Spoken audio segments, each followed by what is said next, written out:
Oh, you get it? Okay, audio level. Good. 1, 2, 3. Okay. Test 1, 2, 3, 4, 5. Test. Test 1, 2, 3, 4, 5. Good. We still have a little bit. Nothing quite yet. So just getting our live stream set up. We're gonna be standing here. I like the seal showing, but you tell me if the angle, what you think of the angle. Okay. I like the seal. Test, test, test, test. Do they want to need water? Yeah, might as well bring a few in. Yeah. Just put it back there. Yes, and I'll let them know. Perfect. So, as I mentioned, we are going to go actively live. Lieutenant Roden, we're going to start our live, and he's going to give an update every 5 minutes until the actual press conference starts. Also, if you guys need a water, our UVU hosts are kind, and they have brought some because I know it's hot and we're all in one room together.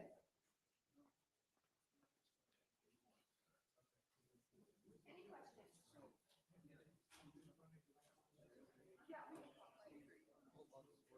Yeah.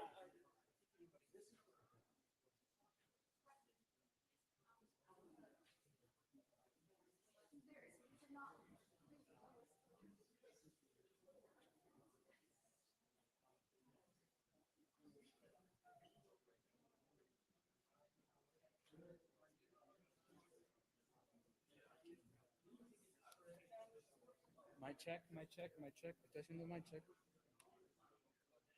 Mic. There's audio.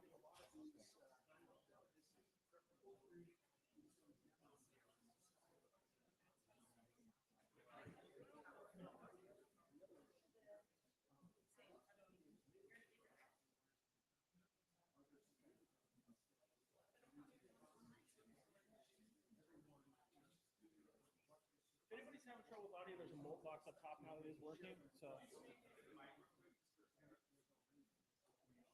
mic check. 1, 2, 3. 1, 2, 3. Check, check, check. 1, 2, 3, 4, 5, 6, 7, 8, 9, 10, 11, 12. 1, 2, 3, 4, 5, 6, 7, 8, 9, 10, 11, 12. Okay.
Right now, we're waiting on the Utah governor press conference about to start. They're going to give us an update on, I guess, the investigation and all the developments that they can tell us so far. So we're just waiting for that to start.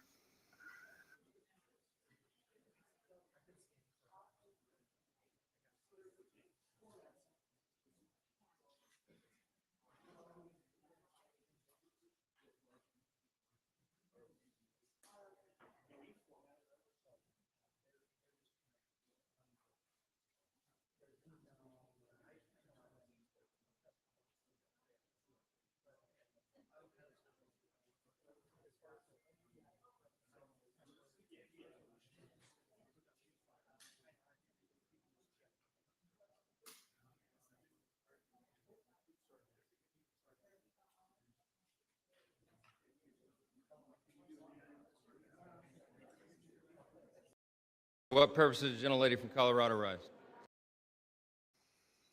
While we're waiting, I'll go ahead and show you this video from the House of Representatives where the Democrats decided to act out when they requested a moment of prayer in memory of Charlie Kirk on the House floor before they convened. The Democrats threw a hissy fit and yelled, "No, no, no." So let me play that for you real quick, guys.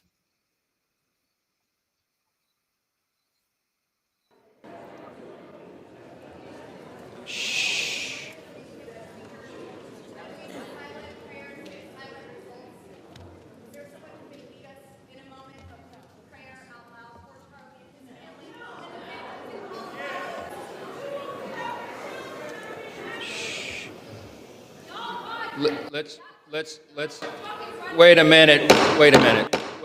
The House will be in order. The House will be in order. Shh. The House will be in order. Shh.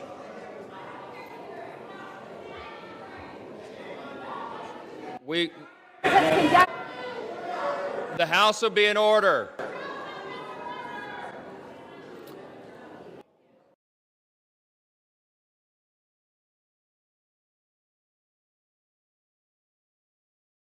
Should begin in about 5 to 10 minutes.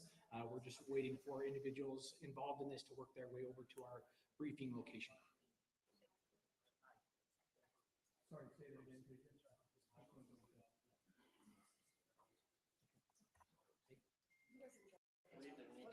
Are you coming in there?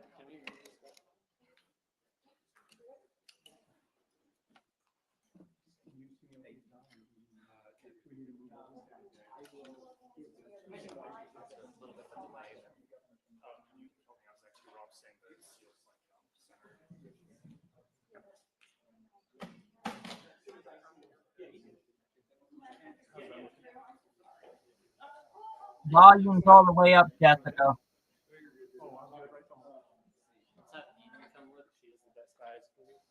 Once the press conference starts, it'll be louder. No sound on what? What do you mean no sound? You guys can't hear this?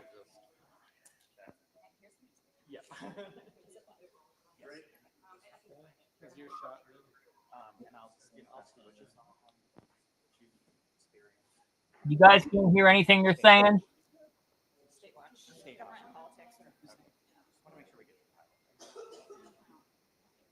Yeah, that's correct. We're inside an auditorium here on campus right now, where a press conference is expected to take place any minute now. We're just got basically about a 7-minute warning that the press conference will be starting here shortly. This is where we'll be happening up here. All the major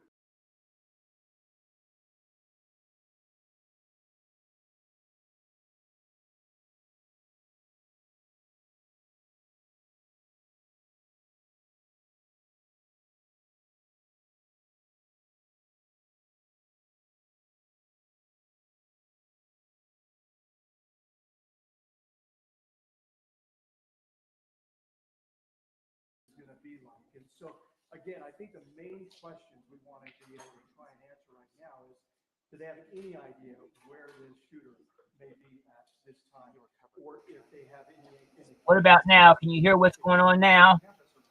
or what they're finding and those kind of things.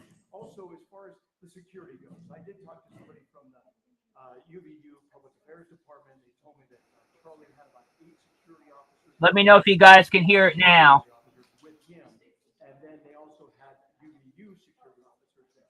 And so, what exactly, obviously from the video that we see of what happened there, they weren't standing necessarily right next to him. Yeah, that's right. Any minute now, we do expect Governor Spencer Cox, the Department of Public Safety, and Utah Valley University to have this news conference. Meanwhile, I am joined by someone who was there covering this event, Emily Anderson Stern, a reporter with our content sharing partners at the Salt Lake Tribune. You're on the State House watch desk. Tell us what you saw. So I was standing in the crowd of people as he was speaking. It was about the second question that was asked. The format's typically that attendees ask questions, he answers, debates them. In the second question, Essentially, the person was asking about mass shootings, somebody- and give me as about he was 2 minutes. answering, we heard 2 one minutes. gunshot ring out. Everyone dropped to the Again, ground. that's all speculation People right were now, but screaming. those- And then we those saw are police videos officers that, come and start police are evacuating looking people. at. As soon as I We're looked hoping back to at be the able to get table, some Charlie answers Kirk was to you gone. from FBI. Um, there were again, people who we're dropped hoping their probably bags, within the their next keys, 5 minutes and or had so just left. that this press And ended conference up is being starting, stranded we on do campus start for a to little see while. some people are starting So to people file formed in prayer here, circles. and so we might But be it was getting something generally pretty soon chaos as for to a when little this while may afterward. start. But we'll- Was there we'll a go large ahead and, police we'll go ahead and get presence back to you just guys, at the and of course, as university soon as this for this takes event place, itself? we'll take it live. Yeah, there and was hopefully we can be able to get plans some- that were made. You know, there was campus police, Utah County sheriffs were on site. And there were, Charlie Kirk himself had his own security team there. It was just one gunshot we heard, and he was hit. Did you see anything or any commotion from where the gunshot came from? No, in fact, initially I thought it was a prank. I didn't know it was real. And then we saw police officers taking it seriously, hands on their weapons, and realized what had happened. Just describe for me sort of what you saw unfold after. And I know that, you know, there's certainly, this has an emotional impact for you too, having witnessed a homicide, but also it's just, you have reporter mode and you have to cover this. Okay, if we can have you get ready for the press conference. We're gonna be starting. I dropped down with everyone else. I actually have grass stains on my knees. People were running, stepping on each other. I was stepped on. There was a mother behind me who yelled out. Good afternoon, ladies and gentlemen. Thank you for being here. At this press conference, we will first hear from Utah Department of Public Safety Commissioner Bo Mason. Then we'll hear from the FBI Special Agent in Charge, Robert Bowles. We'll then hear from Utah Valley University Vice President Val Peterson, who's been in touch with President Jimenez. And then we'll hear from Governor Cox. I'll turn the time over to Commissioner Mason.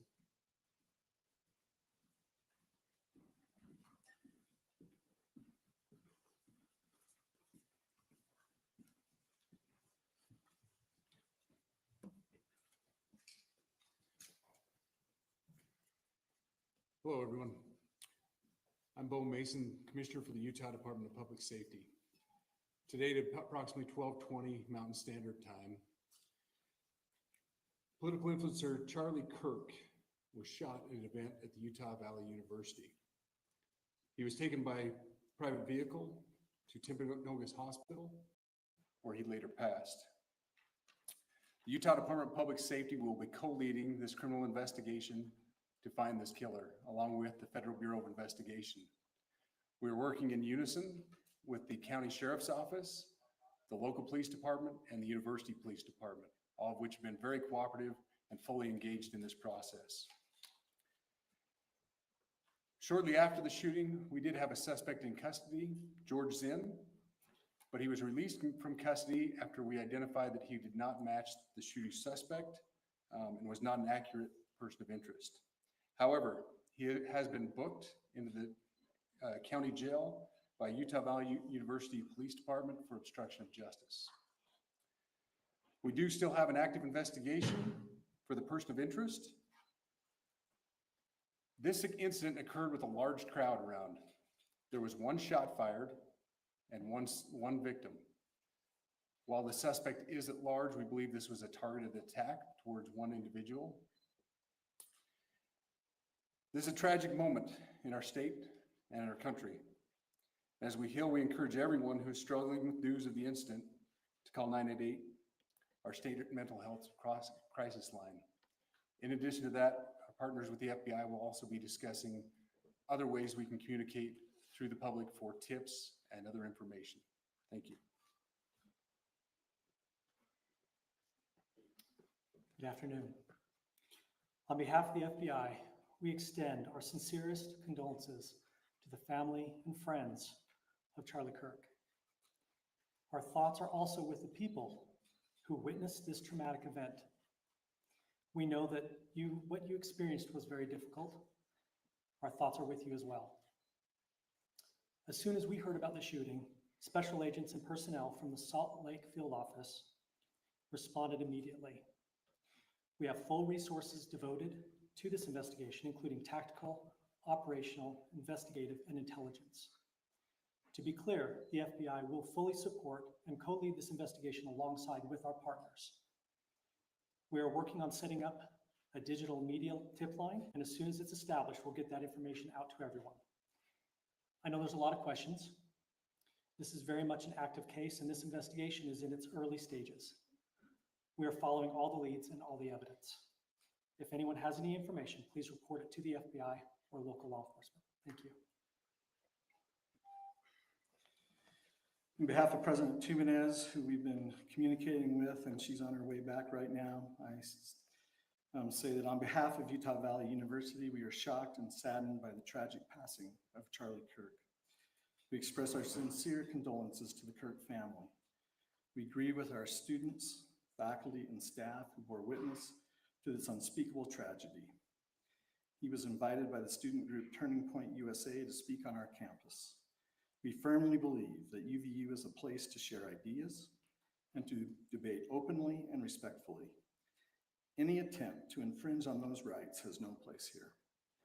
We do not condone any form of violence at UVU and seek to make our campus a safe place for all. Ladies and gentlemen, thank you for joining us on this dark and tragic occasion. I want to thank our law enforcement officers who are leading this investigation, starting with Chief Long and his response here with the UVU Police Department. We're grateful for your leadership and your team. And again, to the speakers that you've just heard from who are co-leading this investigation. I also want to recognize Sheriff Mike Smith, who has been an invaluable partner as this investigation moves forward. I've been in touch with President Trump, with FBI Director Kash Patel. We are completely aligned with our state and federal partners as we work through this case. Now, this is a dark day for our state. It's a tragic day for our nation. And I want to be very clear that this is a political assassination. We are celebrating 250 years of the founding of this great nation. That founding document, the Declaration of Independence, that this great experiment on which we embarked together 250 years ago, that we are endowed by our Creator with certain unalienable rights. The first one of those is life. And today, a life was taken. Charlie Kirk was first and foremost a husband and a dad to two young children.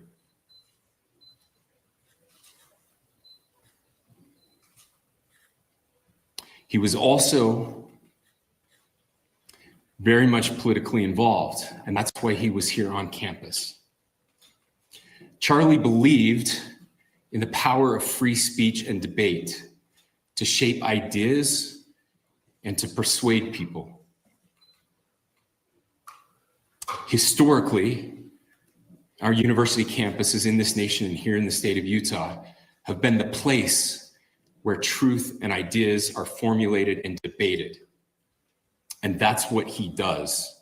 He comes on college campuses and he debates. That is foundational to the formation of our country, to our most basic constitutional rights.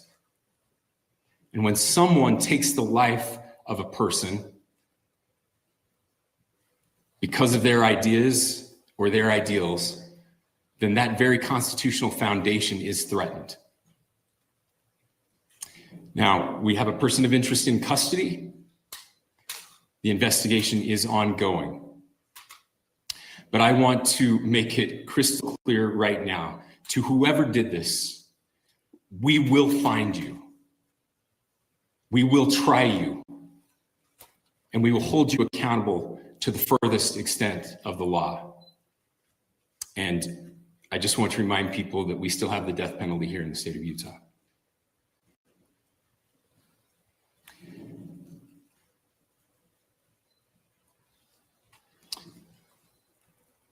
Our nation is broken. We've had political assassinations recently in Minnesota. We had an attempted assassination on the governor of Pennsylvania. And we had an attempted assassination on a presidential candidate and former president of the United States, and now current president of the United States. Nothing I say can unite us as a country. Nothing I can say right now can fix what is broken. Nothing I can say can bring back Charlie Kirk. Our hearts are broken.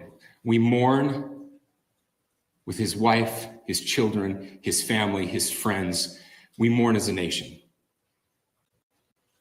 If anyone in the sound of my voice celebrated even a little bit at the news of this shooting, I would beg you to look in the mirror and to see if you can find a better angel in there somewhere. I don't care what his politics are.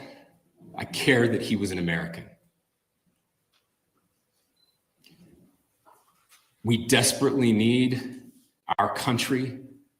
We desperately need leaders in our country. But more than the leaders, we just need every single person in this country to think about where we are and where we want to be. To ask ourselves, is this it? Is this what 250 years has wrought on us? I pray that that's not the case.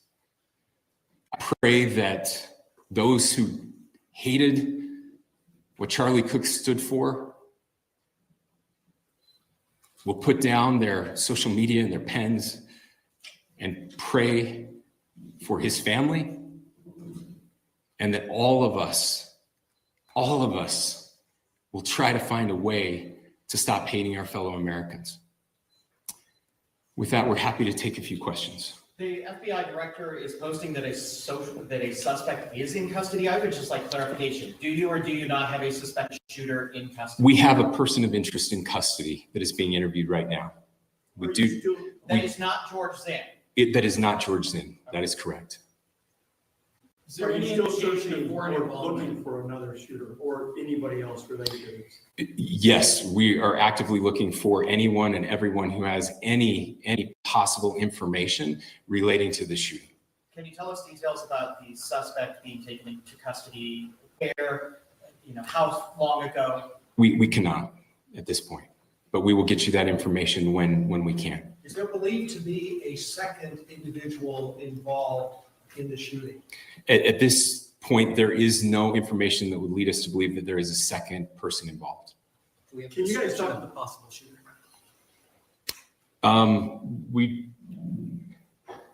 Do you want to talk about what we know there? Yeah. The only information we have on the suspect, the possible shooter, is taken from closed circuit TV here on campus. We do have that. We're analyzing it, but it is security camera footage, so you can kind of guess what the quality of that is. But we do know dressed in all dark clothing, but we don't have a much better description other than that. Where do you think the shot came from? The shot came from here on campus, from a location at a third, potentially from a roof, yes. A longer distance shot from a roof. So to clarify, with the security camera footage you have and the person of interest that's in custody, does that match up? That's what we're trying to decipher right now. So did FBI or DHS have anything on the threat board this morning? I can't speak. I'll just say that the investigation's ongoing, and as soon as we have further information, we will be sure to release it. Any indications of foreign intelligence involvement? As of now, I can't comment on any of that. Thank you. Can you talk a little about the security of the event itself? Who was there security-wise and what happens on these kind of events? So my name is Jeff Long. I'm the police chief here at UVU, and I'll tell you right now, we are devastated. We're a small police department. We have a very large campus. We have over 40,000 students, and we love our students. We love our visitors, and we're devastated by what happened today. This is the police chief's nightmare. I'm very saddened for the Kirk family. I know his wife and parents found out about this. You know, obviously he's away from home. He's here in Utah. They find out by a police officer that visits their home. That's tragic. Nobody wants that. But I can tell you about our venue today. This was an open venue. This is outside. We did have 6 officers working that event. We had probably over 3,000 people that were in attendance. It sat down in kind of a bowl area here on the central campus. We have a waterfall area. And so he was kind of in a lower area, surrounded by buildings. You know, we had some plainclothes police officers that were in the crowd as well. You know, we train for these things, and you think you have things covered, and you know, these things, unfortunately. You're watching this live press conference from Warren, Utah. Normally, we were on the air with World News Tonight. We will join the broadcast in just a moment. I want to bring you up to speed on what we just learned. There is a person of interest now in custody. They are interviewing this person. It is not the same person that was taken into custody for a short period of time earlier in the day. That person has been cleared. Again, there is a person of interest in custody. They have no intelligence at this point to believe that there was anyone else involved as of yet. Say the question again. I don't know if I understand what you're saying. When Charlie Kirk was shot, he was answering a question about mass shootings specifically. Was that person apprehended, and do you know who asked that question? I do not. We do not have that at this moment. Ladies and gentlemen, we have time for just one more question, so thank you. Yeah, a question for the chief as well. Was it your team or Kirk's team, or a combination of both, that kind of set the security protocol for the event? So we work together. You know, he has his team, and they do this all over the country. We all know that. This is not uncommon for them.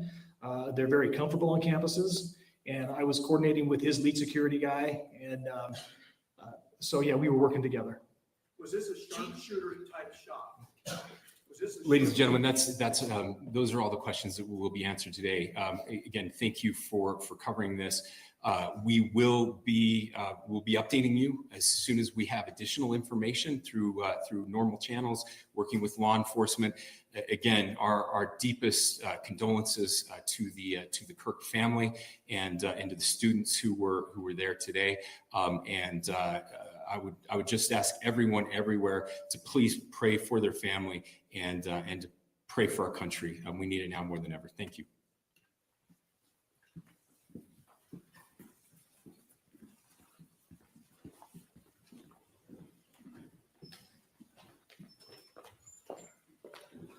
To our media partners, we will be sending a release out with updates through one channel of information, whether it's DPS or FBI. So please make sure that you fill out the Google form with updates specific to this incident. Thank you.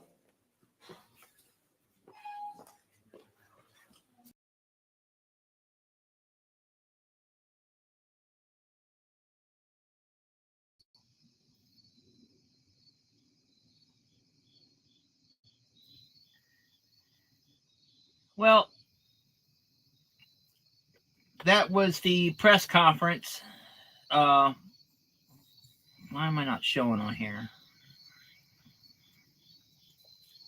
That was the press conference today. So apparently the person that they originally had in custody that they thought was the shooter is not the shooter. And I found that out a little while ago when I saw this video come up from one of my sources. I'll show you this video. This is actually the shooter on the roof moments before he took out Charlie Kirk.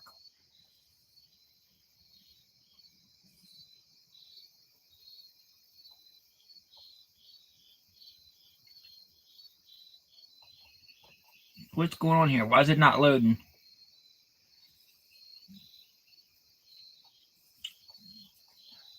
Okay, let me try this a different way. Give me a second, guys. I don't know what's going on here.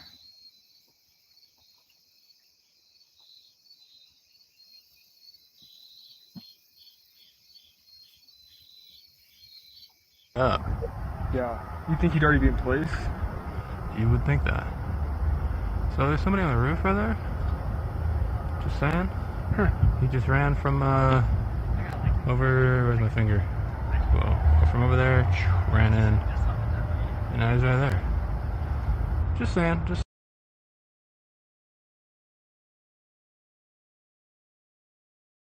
Getting right up. Yeah. You think he'd already be in place? You would think that. So there's somebody on the roof right there? Just saying. Huh. He just ran from over, where's my finger? Well, from over there, ran in, and now he's right there. Just saying, just.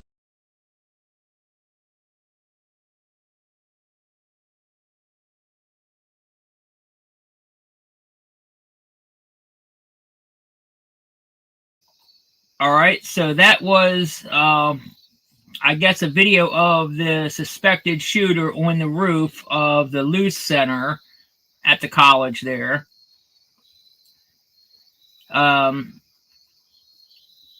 Also, there's another video.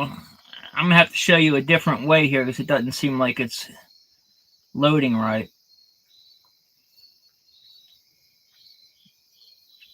And unfortunately, he did pass. I don't have audio that way. Give me a second.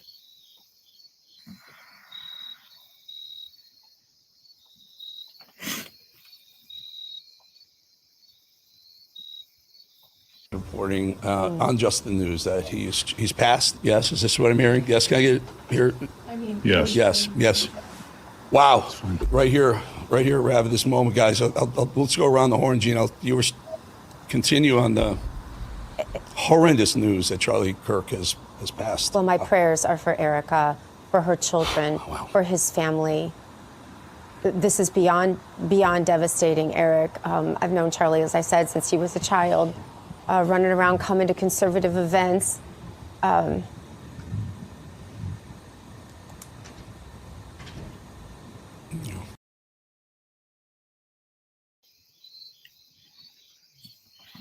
So that was the confirmation. Now I'm going to show you the actual video of it happening, and I'm not doing this for any other reason, for the fact that it needs to be shown. People need to see it. They need to see how vile and evil these people are, the Democrat Party.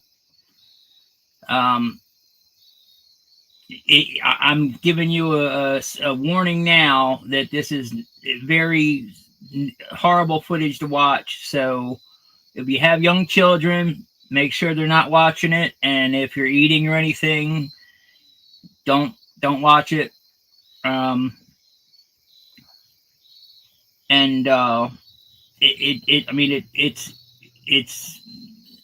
It's really, really bad stuff.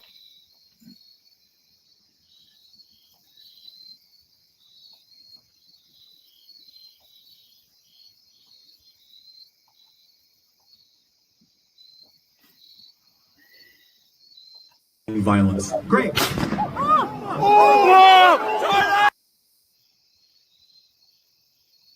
Not counting gang violence. Great.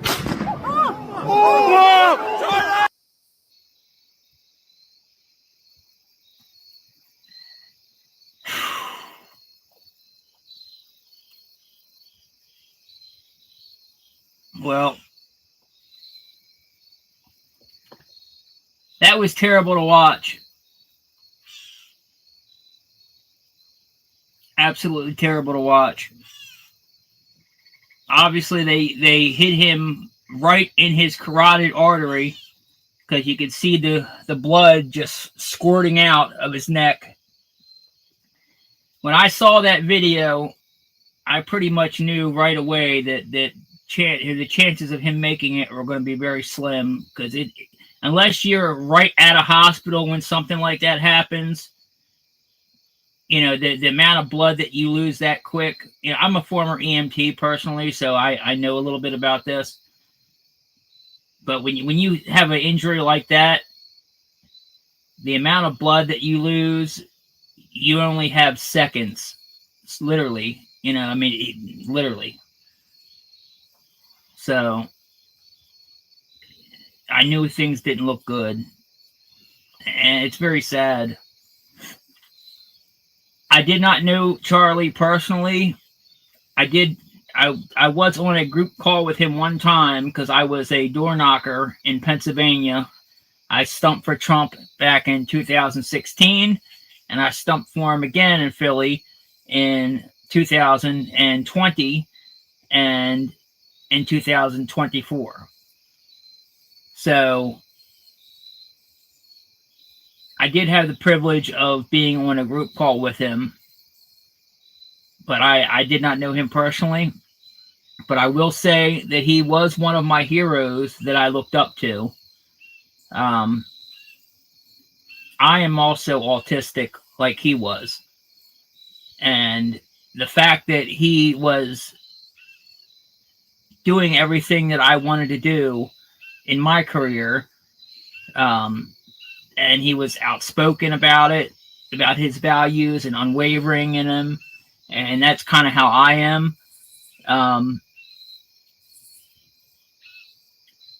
And how he, was able to lead a grassroots organization that was one of the main reasons that Trump was able to win both, in 2016 and 2024.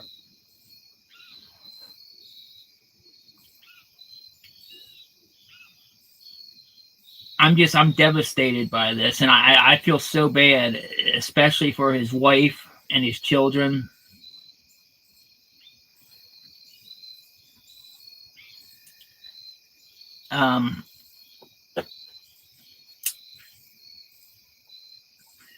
It's just so sad.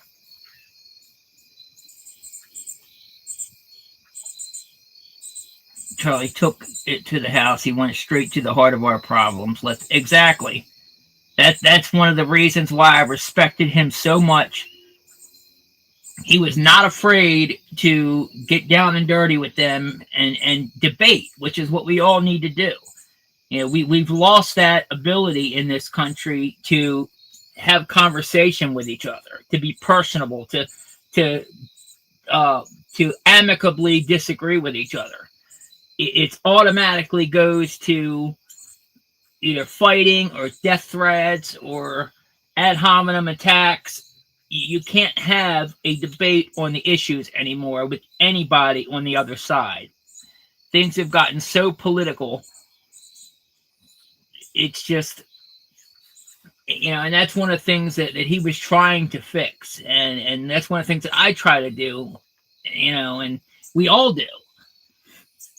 Because we need that. The only way we're going to fix any of our problems and come together as a society is if we can learn to get along with each other and debate again and find common ground and things that we can agree on and work on the things that we can't agree on to come as close as we can. And the Democrats just don't get that. They are the violent party. I mean, I've seen it. I've gone to protest. I've covered a lot of their protests, the riots in LA I've covered and stuff. And you see it with them. You can't, just your presence being there flips a switch with them and they become violent. There is no, you can't talk, there's nothing. It's so sad.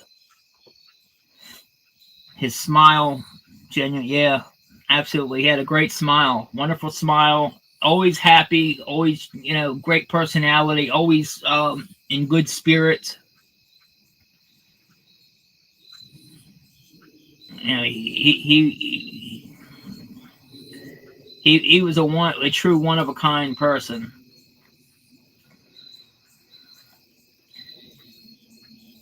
All right. Well, let me see what else.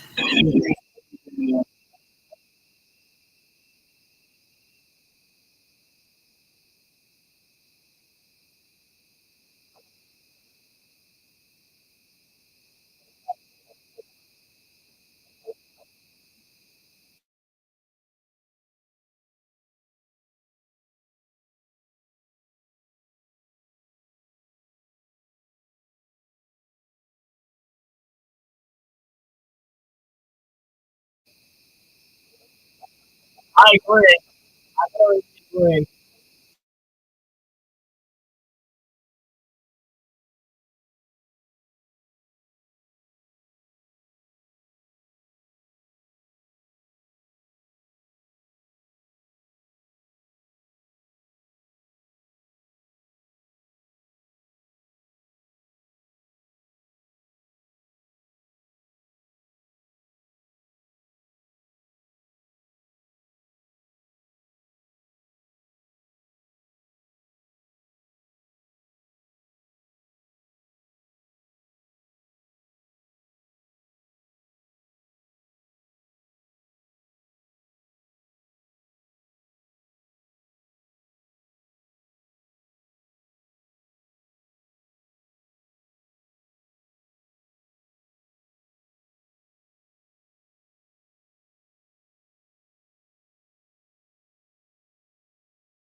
gang violence. Great.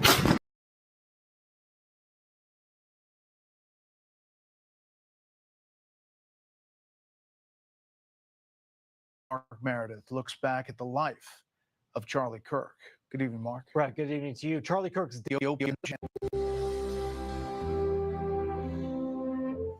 Charlie Kirk is being remembered tonight as a hugely influential, charismatic, and engaging individual committed to civil discourse and the open exchange of ideas. Correspondent Mark Meredith looks back at the life of Charlie Kirk. Good evening, Mark. Right. Good evening to you. Charlie Kirk's death is being called a watershed moment or even a turning point for the country. The 31-year-old political activist had a massive following, both online and in the corridors of power here in Washington. Before becoming a household name in conservative politics, Charlie Kirk was a teenager growing up in the Chicago suburbs. He told the Daily Caller in 2019 he knew early on politics mattered. I was always naturally conservative, loved America, loved the values that our country stood for, and I never understood why you'd want to deviate from that. Kirk thought he'd end up at West Point, the Army's military academy, but after being denied admission, he chose to start something for himself. It's that old adage, one door closes, another door opens. Of course, it's correct. In summer 2012, Turning Point USA was born. What started small later became a political juggernaut, a conservative youth activist organization now operating on 3,500 high school and college campuses.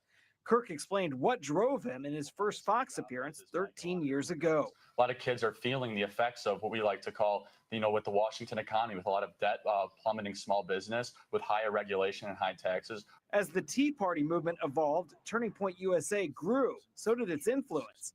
The AP writing Turning Point events became more ornate, taking on a nightclub atmosphere with strobe lights, pyrotechnics, and thousands of young conservatives in attendance. Kirk endorsed then-candidate Donald Trump in 2016 and later worked to re-elect him in 2020. I believe it's imperative we get the president reelected. In fact, I think he's going to get reelected. As Trump later regrouped for 2024, Kirk continued to build an empire and a family. He married his wife, Erica, in 2021 and later became a dad of two.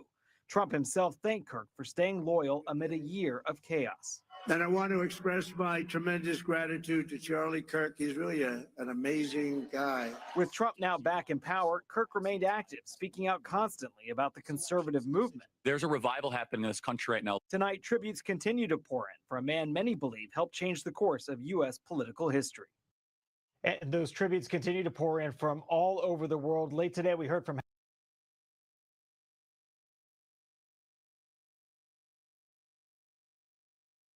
and different perspective on this, but a person of interest, they're not calling it a suspect at this point. So obviously also calling it a dark day, a political assassination. That's what Governor Cox of Utah said there at that press conference, alongside, flanked by different law enforcement, including the FBI. And this was the post from Kash Patel, the FBI director, that came down just immediately prior to this event, saying the subject of the horrific shooting today that took the life of Charlie Kirk is now in custody. Thank you to the local and state authorities in Utah for your partnership with the FBI. We'll be providing updates as they become available. They also didn't get into too much of the investigation, but they were talking about the single shot that was fired potentially from a building at a great distance away from the location. Charlie Kirk was holding a microphone, sitting down under a white tent,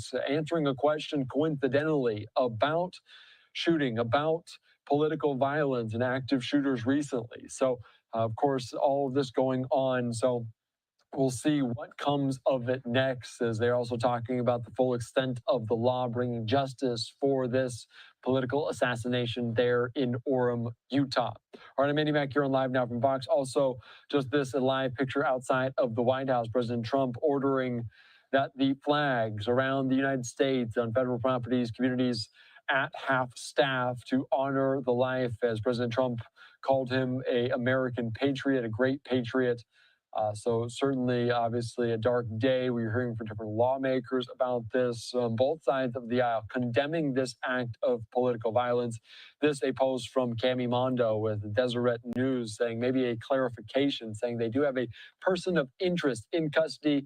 What the investigation is ongoing. Whoever did this, we will find you, we will try you, and we will hold you accountable. So that coming in. Also, Cox saying that this person is being interviewed right now. No identifying information, but it's not George Zinn, who has been seen taken into custody earlier today. Cox says it's not believed there is a second person of interest as a suspect right now. So obviously, they are potentially going to lift the lockdown on that campus after people were sheltering in place. A chaotic scene on that campus. There's hundreds of people in attendance to hear this individual speak. Obviously, the political commentator, the conservative pundit there, rose to prominence as speaking to the youth, speaking to a group of people that potentially felt unheard. So following it closely here on Live Now from Vox. Let's take you back out, though, to Washington, D.C. one more time and listening to lawmakers, including Chip Roy. He was speaking on the steps of the Capitol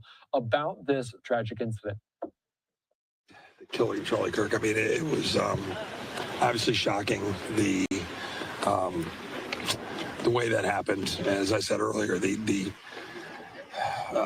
absurdity that this is a guy that you can disagree with him. I obviously agree with him on most things. This is a guy that was trying to open up dialogue and engage in civil discourse across college campuses, and it was part of his appeal, even those that disagreed with him, right? Just engaging in an open debate. And it was extremely popular.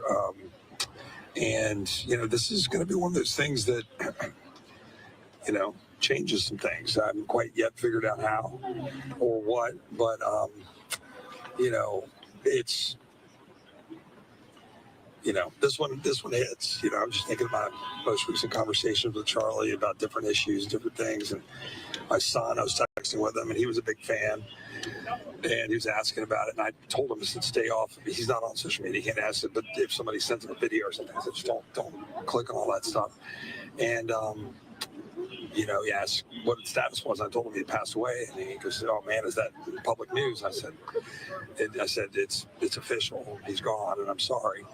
And he said, "You know, I'd like to have met him." And then sent a Bible verse about staying the course, and I was really proud of him. But look, this is gonna, you know, this is gonna change things. I just kind of got to figure out exactly how. But we're gonna stay the course and keep doing what we believe. But a country that's turning its back on our collective faith as a nation, this is why we're seeing a breakdown in our ability to band together. We got to do something about that. How do you turn down the rhetoric, turn down the threat of political violence? Well, I mean, we should be able to speak freely and speak with passion and regard about what we believe without it coming to that. That's the thing. But even just the stuff that wasn't political violence here, like Charlie, but what Charlie was even talking about as recently as yesterday or probably today, I haven't heard what he said today at Utah or anywhere else, but you know, about what happened to that young Ukrainian refugee in Charlotte. It's insanity. With the sickness of people on the street, whether it's you know, people that are violent, like that man in North Carolina who was, you know, should have been in jail, or whether it's just people that are sick from their political hatred. You got to be able to get me. Our founding fathers, I mean, obviously went through a civil war. Our founding fathers were often at each other's throats. Adams and Jefferson famously, you know, hating each other and then kind of coming to respect each other. Like you either are bound together by something or you're not. And I think we should be bound together by the much greater purpose for this nation. And, you know, that's what I'm going to stand with, and that's how I'm going to move forward with all this. We're here for something bigger and greater than all of ourselves. Charlie lived it, tweeted out 3 days ago about his faith in his Lord and Savior, Jesus Christ, so I know where he is. And just God bless his wife and his 2 young children. What does it say that on the floor? I mean, you guys couldn't even get through kind of the prayer without it being a shouting match between folks on there. Look, there's people on the floor that were very close to Charlie. I think some of that was coming out. I don't know why we couldn't have had a spoken prayer, but, you know, speaker was trying to move things along, get us through the votes. We had a moment of silence. I'm quite certain we'll have some deeper conversations and public displays of our appreciation for Charlie going forward. And the president's obviously taken some steps, but look, it is what it is. You know, we'll move forward through it. Thanks. What does his legacy mean for the conservative movement? I mean, look, you know, Charlie. I have to say past tense right now. It's just Charlie was a incredible deep thinker, grounded in philosophy. And I remember a couple months ago, he was over at Oxford, debates or whatever it was. Just like true deep thinking, classical education type engagement on the things that we believe, and that's really important. It's important to have thoughtful discourse that makes you think, that forces you to go through logic and reasoning and our history, and be rooted in history, and not let you get away with just sound bites and turn and walk. Charlie was not that. Charlie was the opposite of that. Again, you can disagree with him, but he was deeply rooted in philosophy and principle and faith and knowledge and history. And we need more of that, not less. We weakened the country today with the loss of Charlie because that kind of discourse is necessary. It's like William F. Buckley having deep thoughts and conversations with firing line and other stuff. We need that. We don't need soundbite Twitter wars. We need deep philosophical engagement to carry our country forward. Charlie represented that, and I hope more will continue to do that going forward. All right, thanks, guys. Thank you, sir. All right, just listening in there was Chip Roy talking about that, the moment of prayer, the moment of silence on the House floor to remember Charlie Kirk and honor him in that way. Of course, we are learning more information about it. We're hearing more about the impact he had. Let's take you back out, though. Other lawmakers, including Republican Representative Anna Paulina Luna, she was speaking on the steps on the floor, a potential shouting match that began there as they were honoring Charlie Kirk. Let's just listen to her. The fact that we asked for a moment of prayer for Charlie Kirk, and then the Democrats decided at that point in time to try to shout that down. First and foremost, Charlie Kirk is now pronounced deceased. He was murdered. I don't know anything about the suspect yet. I think everyone's waiting to hear that. But that type of rhetoric is the exact type of rhetoric that got him killed. So to be clear, we should have been allowed to pray for Charlie. I would encourage the speaker to go back tomorrow and let us pray on the floor for Charlie Kirk's family now and the rest of the people that have been impacted by this terrible loss. You said they caused this. You said Most certainly, yes, they did cause this. That type of rhetoric, you calling people fascists, you basically saying that we're Nazis, taking away people's rights. Charlie Kirk was literally murdered, and you can see that footage online. And I would encourage people, instead of sharing that, please share pictures of his family and the legacy that he left. Congressman, when he recruited you to politics, can you talk a little bit about your early experience with Mr. Kirk? Yeah, I was supposed to go to medical school, and he convinced me that politics would be a better option. So we'll help continue that fight and for the movement. Thank you. There, are you just listening in there? Anna Paulina Luna talking about some of the disagreements taking place on the floor. This during that moment of silence in our nation's capital about Charlie Kirk, his impact there, and now the remembrances as they hope to pray for his wife and two children, Erica and those two kids. So we're also learning more, hearing more from people there on the ground in Phoenix, Arizona. That's the location of Turning Point USA, the group that Charlie Kirk founded. Plenty of people out putting flowers down on this facility, as you can see a close-up angle, but also further away as we do see different people already in attendance to pay their respects there in this way, in any way they can, shape, or form. Let's take you right now out to other individuals there, speaking with reporters on the ground in Arizona, talking about Charlie Kirk and what he meant to them. First and last name, spell it out for me. At the very bottom. Tommy Richardson, TOMMYRICHARDSLN. It's just simple. About what brings you here today and kind of where your head's at. Just looking for a little bit of a place to mourn. As far as where my head's at, conflicted. I would say the majority of people that'll come here today to lay flowers are probably Christians, and Christ tells us to turn the other cheek. That feels really hard on days like today, because I would say outraged and furious is probably how I feel the most, but also distraught and just devastated, just gut-wrenching is how I describe the day. Special thoughts to the family. I have young kids of my own. And just when you see things like that, I mean, I'm in my 30s. I wasn't around for Kennedy assassinations or Martin Luther King or that sort of thing. I felt this way on the attempted assassination of Trump last year. And it's just kind of shocking that we're still in a place where something like that could be happening in our country, where political assassinations are a part of our life. Just felt like we were past that, hopefully, or better than that, and we're not. And it's humbling. Now, I saw throughout the day people dropping off flowers, condolences, but at one point it looked like everyone was really gathering together. Can you describe what it was like kind of being in that crowd down there with all of you in kind of that same emotional state? I think people take comfort in mourning together, and particularly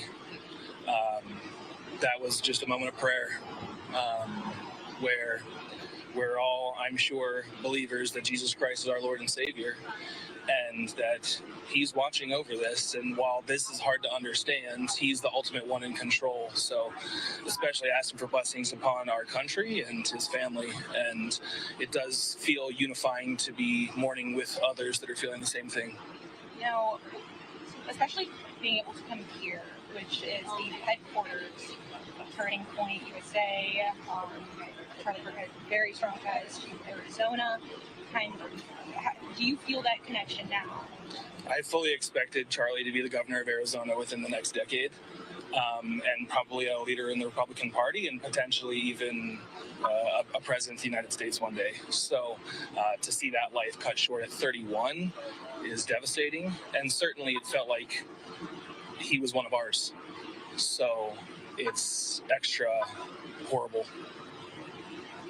And I know that Charlie had a very, very large impact on young voters, especially young conservative men. Is that something I'm not sure if you're within that age range that you would have been going towards, but have you noticed the impact that this is having? Well, if you listen to essentially what he did for the last election, I don't know that Trump's in office without him. And he's honestly a brilliant political strategist, and going to college campuses and speaking to students. I mean, you can see just by polling data that Gen Z is more conservative and more Christian than the generations before them. And it's getting out and having real conversations with those types of people. Somebody had to do it, and nobody was really doing it until Charlie started doing it. And so, and he was absolutely unafraid, and that's exactly what he was doing today. And unfortunately, it's just not in a politically safe situation for him to do so, and it cost him his life. So I was just really impressed by everything he was able to accomplish, especially in this last election cycle. Well, what do you think is the way, and this was a very large question to be asking hours after the fact, but I don't know, you have this in your head or in your heart of what you think the way forward is feeling for people? We need to get back to church. I think societally, there's a lack of moral values, a lack of emphasis on family. We live in a very me-centered society instead of a we-centered society, a very selfish society. And so I am praying that there is a swing back of the pendulum towards Christ. And I really believe that is the answer. To stop being so focused on me and what I'm offended by, and how much of a victim am I compared to everybody else. I like the thought process that I'm not a victim, I'm the master of my own destiny, and I want to achieve that with my Savior. And so I think that is the way forward. Is it starts in the home, and we need to get back to church. Thank you so much for taking the time to chat with me, and I'm sorry. All right, you're just listening in there to supporters talking about the impact that Charlie Kirk had on their lives, saying he potentially could enter the political sphere, the political arena himself, if not his life cut too short, passing away after this fatal shooting at the age of 31 there on the college campus of Utah Valley University. All right, I'm Andy Mack. Thank you so much for joining us. Thank you so much.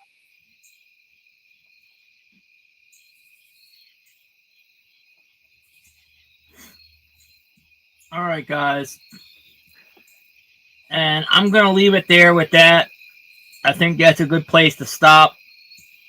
And to something that guy said, I too, I'm not super religious, but I definitely have a deep belief in God and a higher power. And I believe that everything happens for a reason. And as hard as this may be, as tragic and awful as this may be, I don't think his death will be in vain. I think it happened for a reason, to further the greater good, to further the cause. And I really do believe that. I've had several times in my life where I've been to the point where I was down and out, and points in my life I was homeless and didn't know what I was going to do next, how I was going to survive. And every single time I had faith in God, and God is what helped me get through it. And he gave me a way to dig myself out. He gave me a way to better myself. So I want to say that right now I know we're all hurting, and this is going to definitely hurt for a long time, and this is not something we're ever going to get over.